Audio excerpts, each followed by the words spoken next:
La santidad no radica en las acciones religiosas aprendidas de memoria. Hablar de santidad es un tema muy extenso, pero vamos a tratar de resumirlo en este video que será determinante para algunos que se han hecho estas preguntas. Espero que el Espíritu Santo los guíe a toda verdad. Empecemos. ¿Qué significa vivir en santidad? Para esto, comencemos entendiendo esta palabra, santidad, que viene del latín sanctitas, que se refiere a un atributo de aquel que es santo. Y santo es alguien de un corazón totalmente limpio y puro, sin pecado. Dios Jesucristo es 3 veces santo. Ahora bien, santo sería aquel ser humano que esté libre de toda contaminación o maldad. Pero es totalmente cierto que cualquiera de nosotros, por más que nos esforcemos, no podríamos reunir estos atributos, ya que tenemos una naturaleza pecaminosa. Pero aquí viene lo maravilloso. Dios, en su infinita misericordia, nos ha santificado de pura gracia, sin merecerlo. Mire lo que dice la carta a los Hebreos capítulo 10, verso 10. Por esta voluntad hemos sido santificados mediante la ofrenda del cuerpo de Jesucristo, ofrecida de una vez para siempre. ¡Aleluya! No hemos sido santificados, ni somos continuamente santificados por nuestras fuerzas. Ninguno de nosotros podría ser santificado por nuestros sacrificios, ni por nuestras virtudes. Esto solo es posible por medio de la sangre preciosa de Jesucristo. Sangre que derramó en la cruz del Calvario y que no tiene precio. En resumen, la sentencia y afirmación final es: no hay mérito alguno en nosotros, ni obra que pueda lograr nuestra santificación. La segunda pregunta dice: ¿por qué un creyente debe ser santo? Simplemente porque es una demanda de Dios y punto. Dice Primera de Pedro 1, verso 16, porque escrito está: sean santos, porque yo soy santo. ¿Escuchó?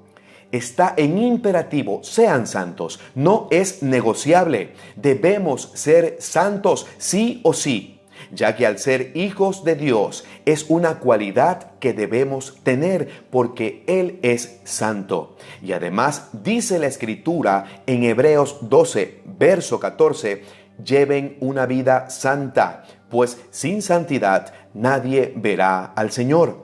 Muchos le dan un sentido futuro a este pasaje, ya que hablan como si este mandato fuese con un beneficio para cuando estemos en la eternidad. Pero no, esto es para el tiempo presente. Sin santidad nadie verá al Señor ahora. Es decir, una persona de corazón impuro, contaminado y malo, por mucho que por fuera se esfuerce en guardar rituales, no puede ver a Dios en este momento de su vida. El mismo Señor Jesucristo lo confirma en Mateo 5, verso 8, diciendo: dichosos los de corazón limpio, porque verán a Dios. La santidad, queridos amigos, es necesaria simplemente porque debemos caminar al lado de Dios y nadie puede caminar al lado de alguien sin poder verlo. Para eso es la santidad, para ver a Dios. Además, en ciertas ocasiones se debe traducir santo como algo separado, puesto aparte o consagrado. Es decir, que santo es aquel que es un instrumento en las manos de Dios, consagrado a Él, y que jamás debe ser un instrumento en las manos del enemigo. Y esto nos lleva a la siguiente pregunta: ¿dónde radica la santidad en un creyente? Ser santos no tiene nada que ver con ser todo el tiempo perfectos. Así como ser perfectos tampoco es no fallar jamás. El creyente también es un ser humano y puede fallar, como ya lo acabamos de decir. Pero eso no significa que no sea santo. no significa que no sea alguien apartado para Dios. Queridos amigos, por eso la santidad no radica en las acciones religiosas aprendidas de memoria y cumplidas a cabalidad.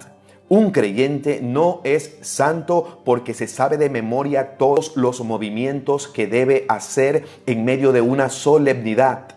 O no es santo porque se sepa toda la Biblia.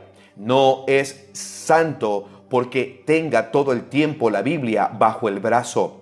Y menos es santo porque su atuendo cumple con todas las normas y reglas estrictamente aprendidas por una interpretación de su líder.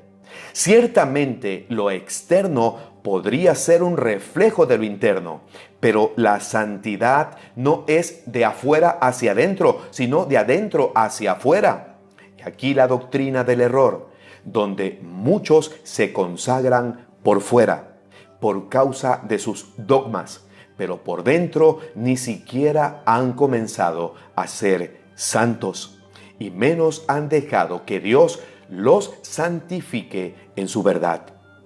Esto es confirmado en la palabra de Dios en 2 de Timoteo 1, verso 9, que dice: pues Dios nos salvó y nos llamó a una vida santa, no por nuestras propias obras. Voy a repetir esto: no por nuestras propias obras, sino por su propia determinación y gracia. Dios nos concedió este favor gratuitamente en Cristo Jesús, desde antes de la fundación del mundo. Ni siquiera habíamos nacido, ni siquiera habíamos hecho una sola obra, pero Él ya nos había santificado en la cruz del Calvario. Repito, no se santifica el que cumple solo rituales sin sentido, y menos aquel que es víctima del chantaje espiritual o emocional, ya que no es la obra externa, sino el cambio profundo en el corazón que entiende perfectamente el deseo del Padre. Ese es el que se santifica día a día. Esto es solo para el que crece en el conocimiento y la intimidad con Él. En resumen, debemos ser santos en toda nuestra manera de vivir, pero esta santidad debe ser conforme a la verdad de las Escrituras, bien estudiadas y dentro del contexto, para ser esos instrumentos que Dios necesita para cambiar al mundo y para ganar al mundo para Cristo.